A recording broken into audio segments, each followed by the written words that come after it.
I was just thinking the other day about all of the really great musicians that I know and that I've loved,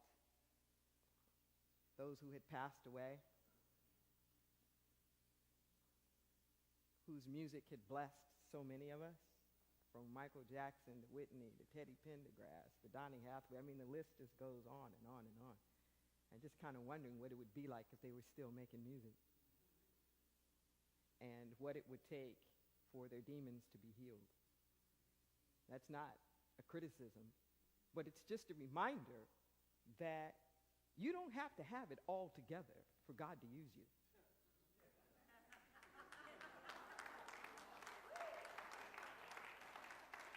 That it is truly a come as you are party.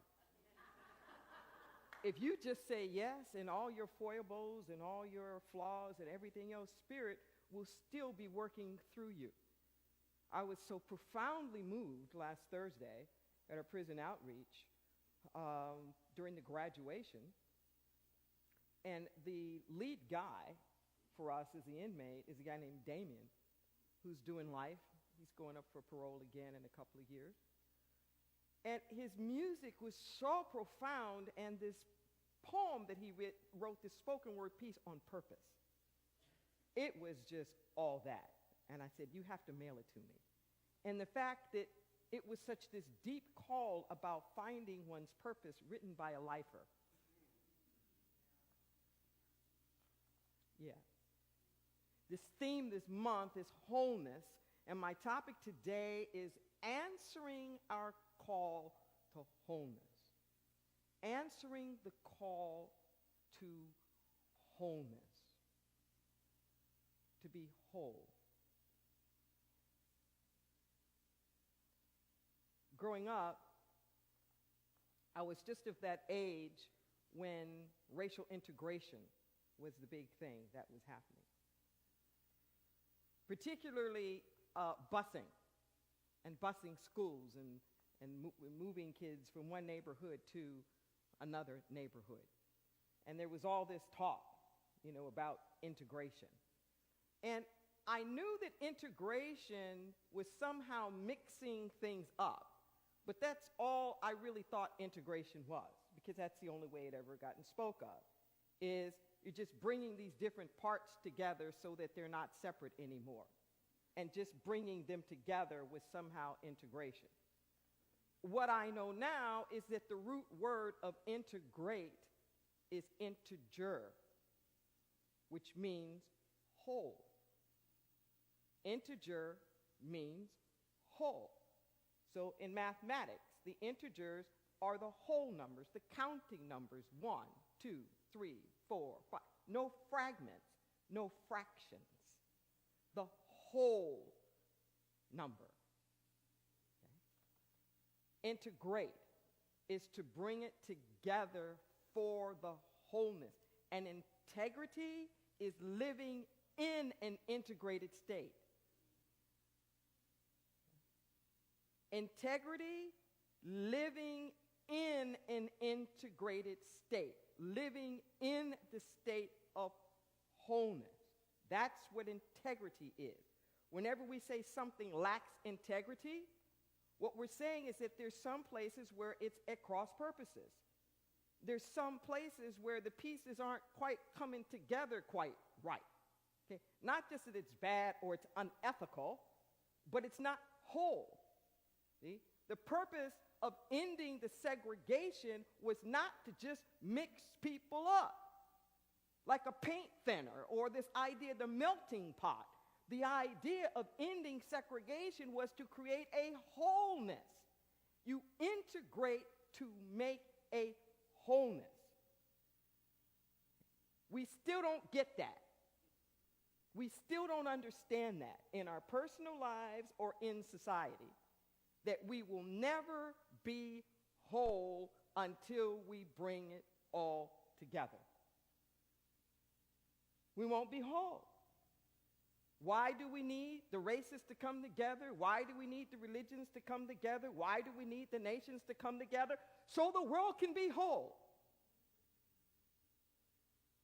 And without it, It's not. I say all the time, there's only one thing that ever needs to be healed: the sense of separation. That's the only thing that ever needs to be healed. Whenever you look at any problems that we have out there, it's rooted in some kind of consciousness of separation. Separation from our good, separation from each other, our health, our wealth, our possibility, whatever that is. And then we think that there are these things that we can bring into our experience, and if we bring them into our experience, somehow or another, that's going to make me whole. If I just get this car, if I just get this person, if I just get this house, if I just get this career, if I just get this this relationship, whatever that is, if I just get this, then I'm whole. Then I'm okay. Without it, something's missing. And we're busy running around trying to fill up and stuff up that hole with stuff. Okay? And it doesn't work because it never creates a wholeness. Doesn't create a wholeness. So this is our 4th of July weekend. So for those of you who are viewing from wherever you are around the world, this is like a really big deal in the United States. And this is that weekend that represents our independence and the American Revolution and us creating a nation, breaking off from the English colonies, where we turned on our own country to create another country. And I haven't done this before, but I'm just really following spirit. We're going to cover a lot of ground today, okay? And to make sure that we don't lose anybody, I actually asked for some slides to come in here, and we're going to see how this works. It's pretty last minute. So the first slide we're going to take a look at is what we're celebrating on 4th of July tomorrow, our Declaration of Independence. Okay? Now, most people are familiar with that preamble of the Declaration of Independence. We hold these truths to be self-evident, that all men are created equal, endowed by their Creator with certain inalienable rights, and among them are life, liberty, and the pursuit of happiness. You've probably heard that before, yes? And we've discussed on numerous times that all men didn't mean everybody, but that's another Oprah show.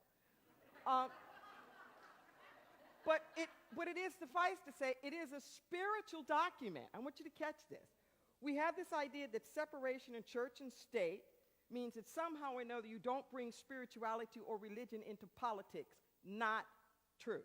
You can never have a politic that is not based upon some worldview, and that worldview is profoundly spiritual. Okay. Who we are to each other, what is the natural order of things, who should control what, how much equality there should be, those are spiritual questions that we then politicize, and how it is that we're going to maintain that. But the questions themselves are profoundly spiritual. They are profoundly spiritual. Okay. What most people don't pay attention to is the beginning of the Declaration of Independence. The very opening words, which are, when in the course of human events, it becomes necessary for one people to dissolve the political bonds which have connected them with another, and to assume among the powers of the earth. I mean, we're talking some entitlement now. To assume the powers of the earth, the separate and equal station to which the laws of nature and of nature's God entitle them. You say that again. That part again. And to assume, not just to dissolve the political bonds, but to assume the powers of the earth.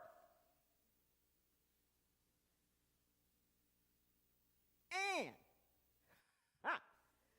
the separate and equal station to which the laws of nature, that the law of nature actually says separate and equal. And that because these laws of nature say separate and equal, these are the natures that God entitles them with. That God entitles them to their separation.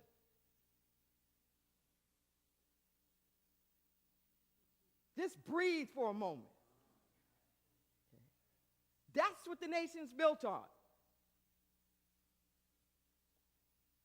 And decent respect to the opinions of mankind requires that they should declare the causes which impel them separation. It's like, if all that's true about God, you at least have the decency to articulate why it is you're separating. There's some accountability on your part when you step out on this. When in the course of human events it becomes necessary for one people to dissolve the political bonds which have connected them with another, and to assume among the powers of the earth the separate and equal station to which the laws of nature and of nature's God entitle them. Whew. A decent respect to the opinions of mankind requires that they should declare the causes which impel them to the separation. That's deep, isn't it? My mother, my 90-year-old mother and her 89-year-old sister were remedial math teachers, high school. My mother worked 41 years at the same school in East LA, and her sister worked the last 20 years with her, 7th through 12th grade girls. Now, all the people on my mother's side of the family were educators. She's the only one that didn't marry one. And the games, everything we did, it was like educational all the time. That was like the family business, and that's just what we did. So what they would impress upon us all the time is that it didn't matter what your answer was. They wanted to see your work. They wanted to see your work because you could come up with the right answer for the wrong reason. Listen to what I'm saying. You could actually come up with the right answer, but for the wrong reason. That your mathematical analysis was actually faulty. You hit upon the right answer, but if your fundamental assumptions were faulty, then if you try to apply that again in another circumstance, you wouldn't get the right answer. You just lucked out right then. Are you with me? Okay. Somehow or another, we managed to come up with the right answer with the wrong methodology.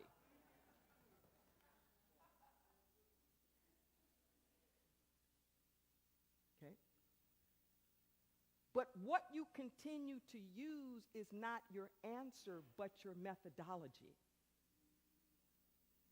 See? What you continue to use is not your answer for any one particular problem that you've solved, but your methodology. How you go about solving the problem. That's what you continue to use. Are you with me? So we managed to arrive at this extraordinary conclusion. Now we have to extrapolate some because we know they didn't really mean everybody. But if we could stretch to that, which we've been trying to do the last couple of 100 years, and put more people under that banner of people being equal, wow. And that manifesto has inspired, I don't know how many revolutions around the world. But there's like this itty-bitty problem. It's based on the concept of separation.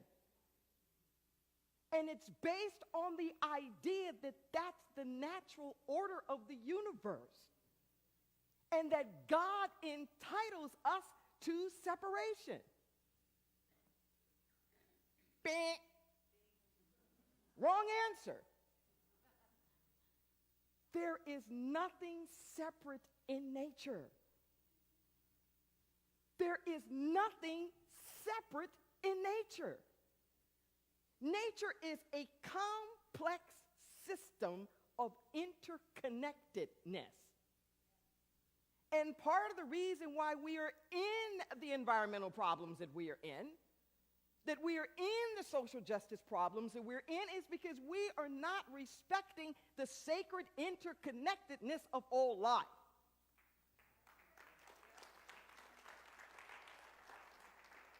And we're busy trying to think that we can slice off whatever. Slice off this nation, slice off this religion, slice off this lifestyle, slice this thing, that thing off, and somehow live this separate life and it be okay. We can put up walls. We can break off from the other people of that union.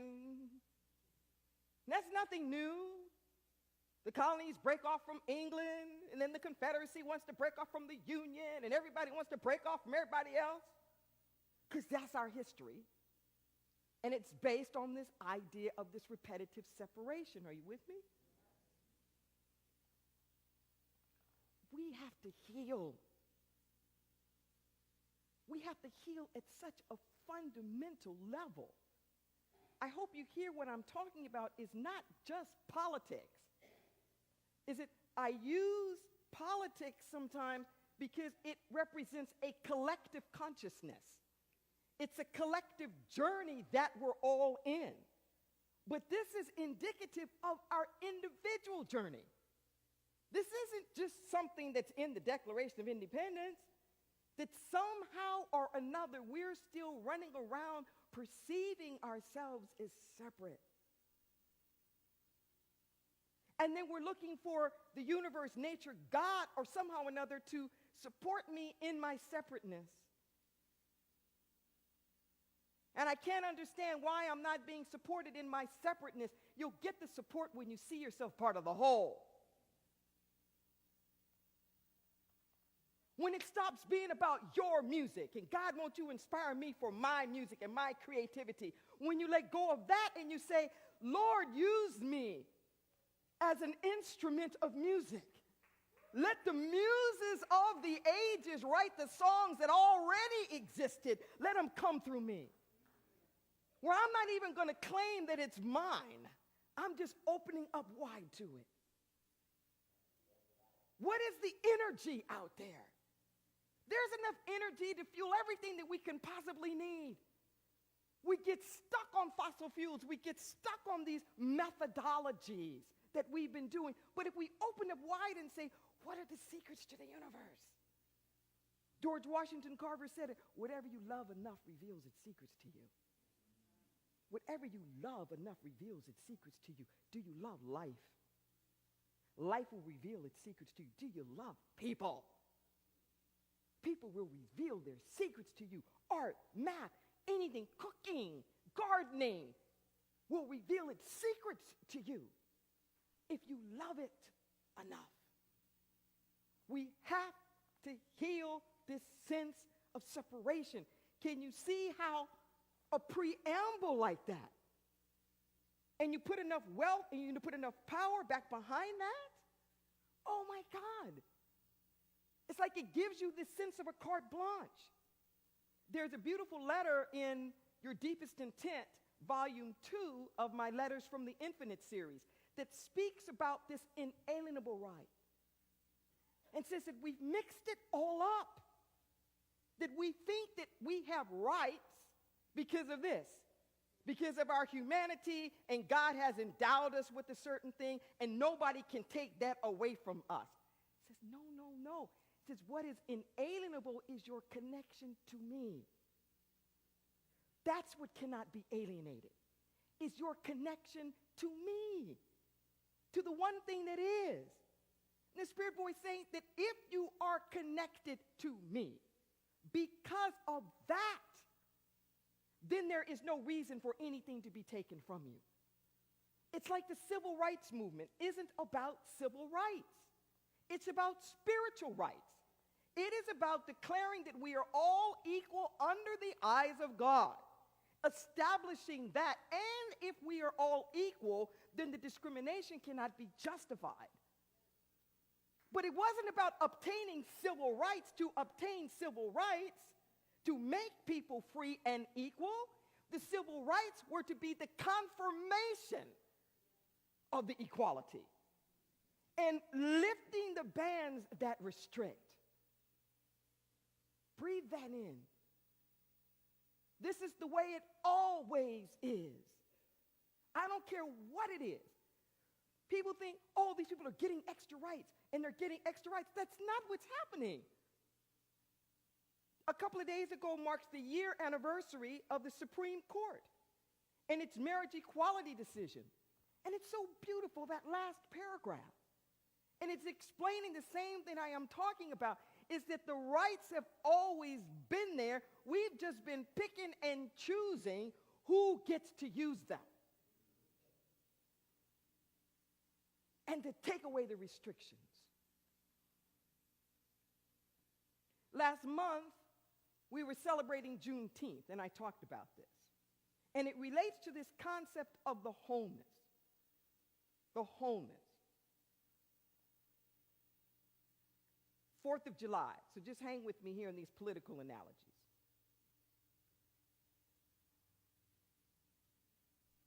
We never ended slavery. We have never ended slavery as a concept, which is part of the reason why we can't get to the wholeness. We've never established a basic equality. We've never done that. The same thing in our own lives. Listen to what I'm saying. Within our own being, we have not brought all of us into the fold. We have a hierarchy. We have a pecking order even within our own selves. We don't bring our wholeness to the table. We're keeping parts of ourselves locked up. We're ashamed of parts of ourselves, or we're angry with parts of ourselves because it isn't working right, or it's not doing what it is, that old bum knee, this bad back, or this thing that's happened to us, or that thing that's happened to us, and we're not stepping forth with our wholeness. Are you with me? Our wholeness. We're not balanced. We don't give our creativity as much time as our productivity.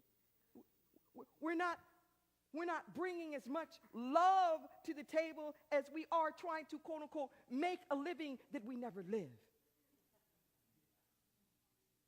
Where's the wholeness in our life experience and what it is that we're trying to do?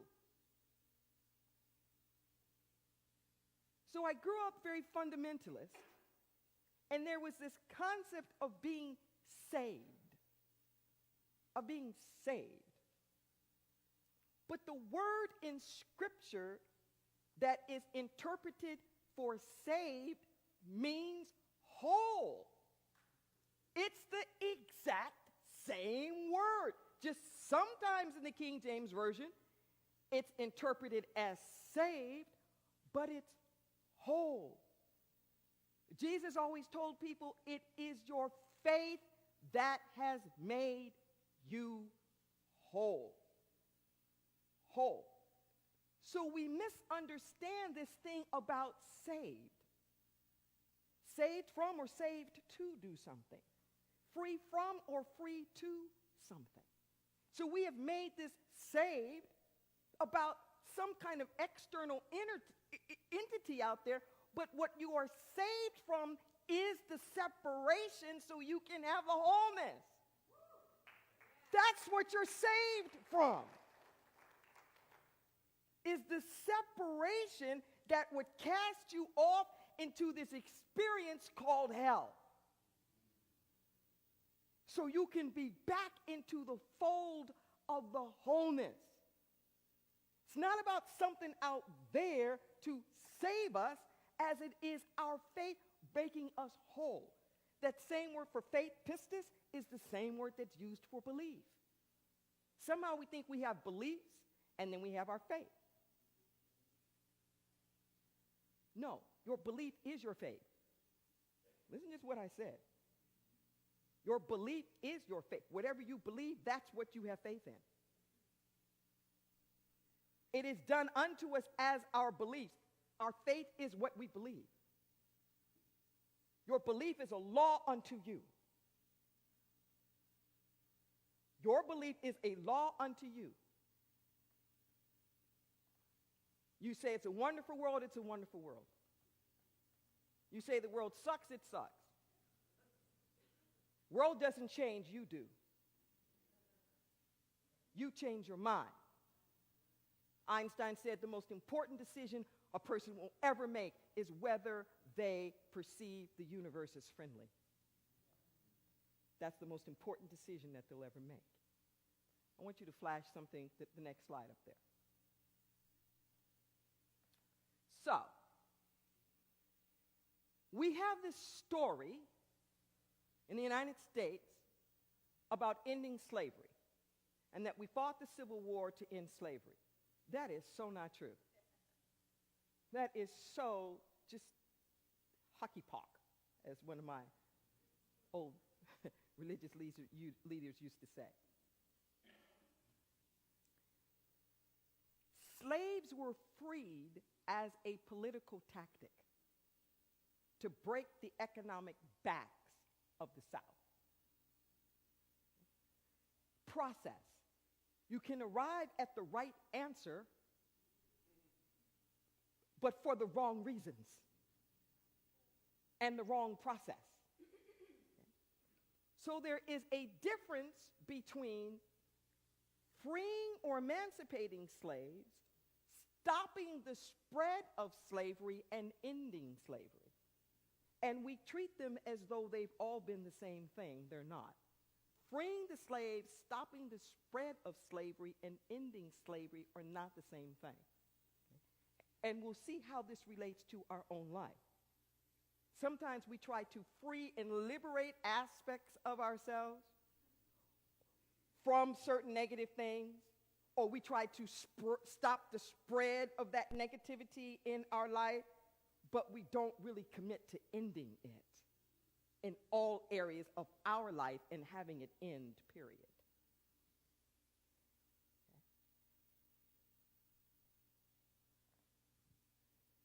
So we have this little thing called the Emancipation Proclamation.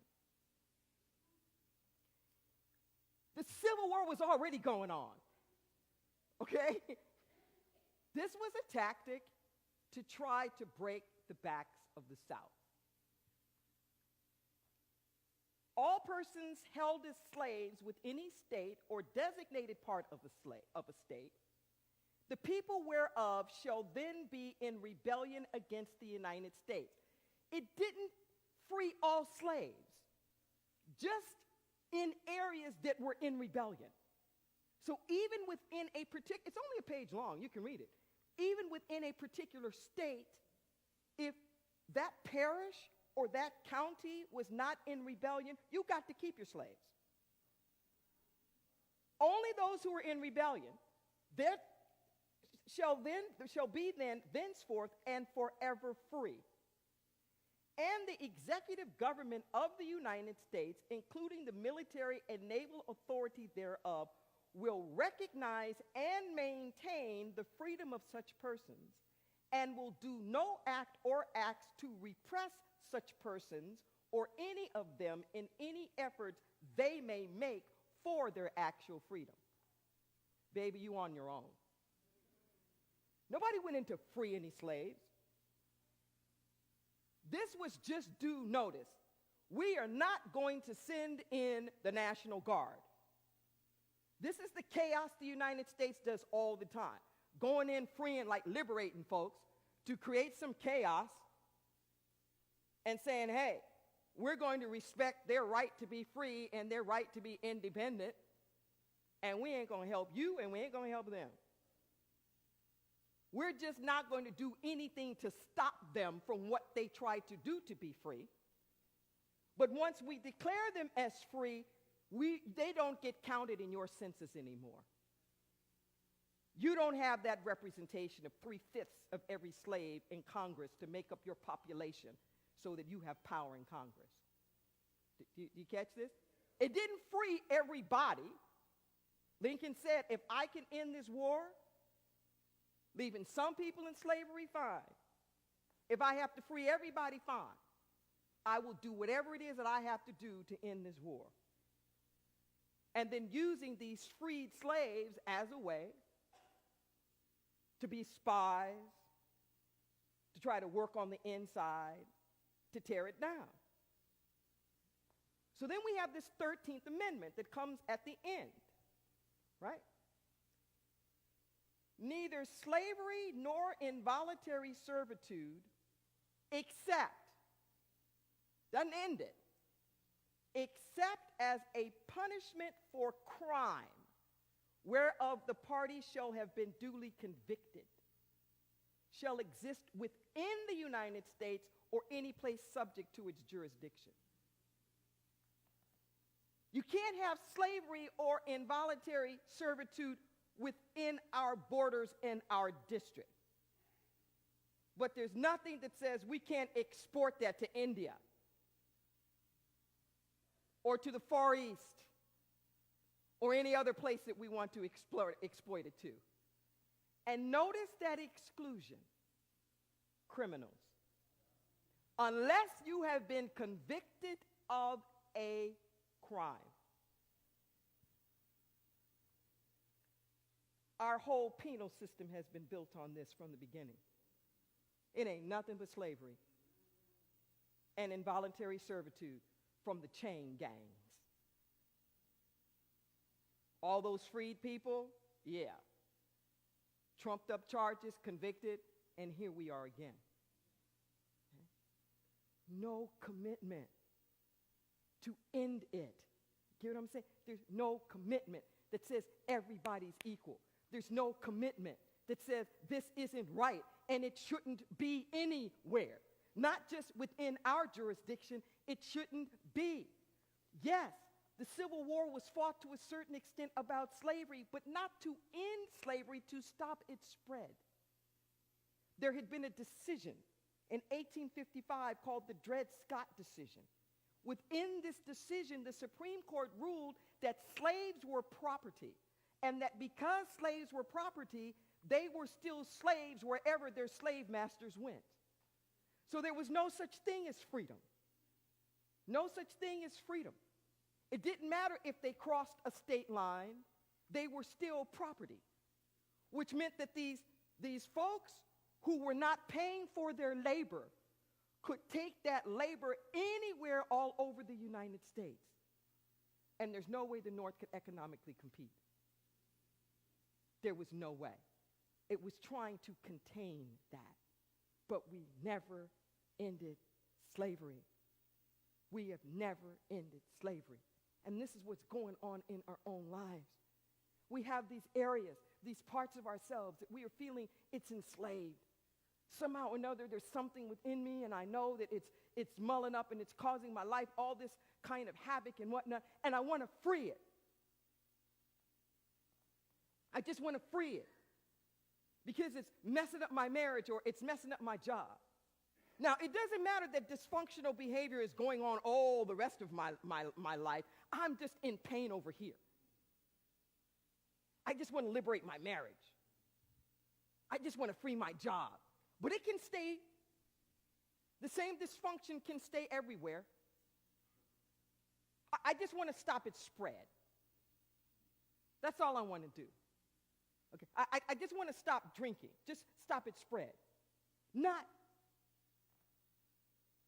I want to be clean and sober. I want to be free of addictive behavior. Period. Period. Not just me, but I'm willing to pray, period. I'm willing to pray for the whole world to be free of addictive behavior. Not just within my walls or my territory, and make sure that my family is safe from illness, from disease, from addiction. Can I pray that the world is free of it? Can I not just pray that my little family is safe? and that no guns or anything affect my little family, but can I pray for all of it? Jesus told us to pray a collective prayer. Our Father, give us this day. Forgive us our debts. It is a collective prayer. It is a wholeness. It's a wholeness. This idea that that the government won't do anything to stop it. This is, I look at my own life, and sometimes that need for liberation I feel within myself is so great. And my intent to be free is so great, I'm not paying attention to the impact. I'm not paying attention to the impact. And there's a part of me that says, just like that Emancipation Proclamation, and none of my faculties, none of my reasoning, judgment, compassion is going to stand in the way of this unhealed part of me trying to get its freedom.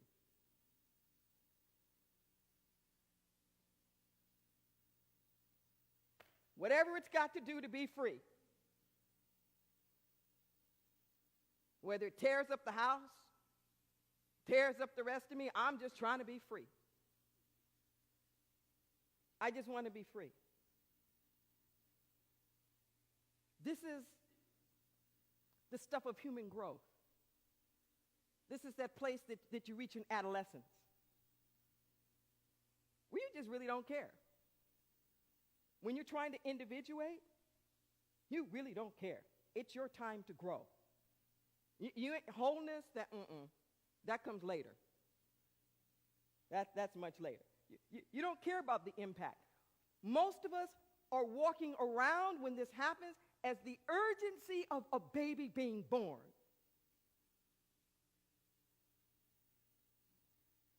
The baby doesn't care. The sense of urgency that it's my time. It doesn't care about the timing of the mother. It doesn't care where you are, what's going on, the pain it's going to cause, the upset, or whatever. Is a baby wrong for doing that? It's urgency. Are you with me? So I get that. It's like I understand that. And if we're going to live in a collective society, at some point, we have to bear some responsibility for what happens with the change, with the birthing. So, yeah, I want to be free, and now what? How do we all live together? How do we all make this happen? How can my vision of freedom include you? Listen to what I'm saying. In that I have a dream speech, when King is saying, I have this vision of little black boys and girls and little white boys and girls walking hand in hand, most people only hear this idea that black kids aren't going to be discriminated against. They don't hear the notice to white America, you're going to get over it. That's what's going to happen up in here. A vision of how we're going to go through together. That your kids and my kids are going to unite and they're going to be friends. Can you feel that? That's a vision that includes everybody. That's a vision of wholeness. He said, I don't want to kill white people. I want to live next door to them. So when you're thinking about your life and the vision that you have for your life, do you have a vision? Even if you don't see how you get there, do you have a vision at the end of being hand in hand with the people you think are oppressing you? Huh? Or are you just busy trying to separate and be liberated and be emancipated and declare your proclamation of independence from them? Is there anything in your vision that has a wholeness there? A win-win, a transformation. You don't have to know what it looks like, but it happens. I'm telling you, it happens. People change. Reform happens. If you let it. If you're willing to be whole, if you're willing to be inclusive, it can all turn around. So the so-called enemies, we dropped not one but 2 bombs on Japan. And not just back to back, days in between when there was plenty of time to think about it. But it'll be a cold day in hell before we drop an atomic bomb on Japan again.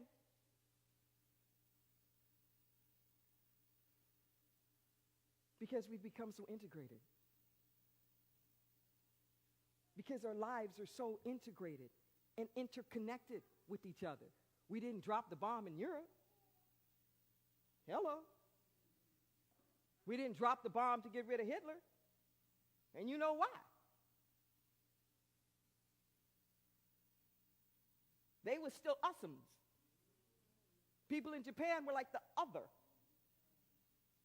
You don't drop the bombs on usums, only on the other. And wholeness stops the otherness.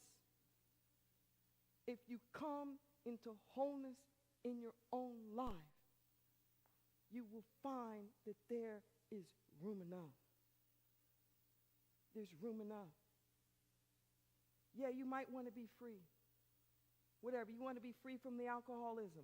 That's a great idea. That's a good answer. But if the reason is because you're a screw up, if the reason is because you're this bad person, you got the wrong process, methodology. And that methodology is going to undercut whatever good answer you came up with. When the reasoning starts to be, I want to be free of this because there's a beautiful me that's trying to come out. Because I have stuff to give. Because there's something that is beckoning me up to my greater yet to be, and I got to get all this nasty stuff. I got to get the cooties off of me. Not I'm this wretched person. No. Each and every one of us is whole and complete. We just have to proclaim it so that we can live it. Proclaim it so we can live it. There is a call to wholeness. Pain pushes until vision pulls. It's okay to be pushed by the pain. Just don't stop there. Don't stop there. Keep moving until a vision pulls you forward. I can hear Beckwith now. He said somebody called him up and said, Reverend Michael, I'm going through hell. He said, just keep on going, brother. Don't stop and set up camp now. You're going through hell, just keep right on going. And let your own light at the end of the tunnel pull you over.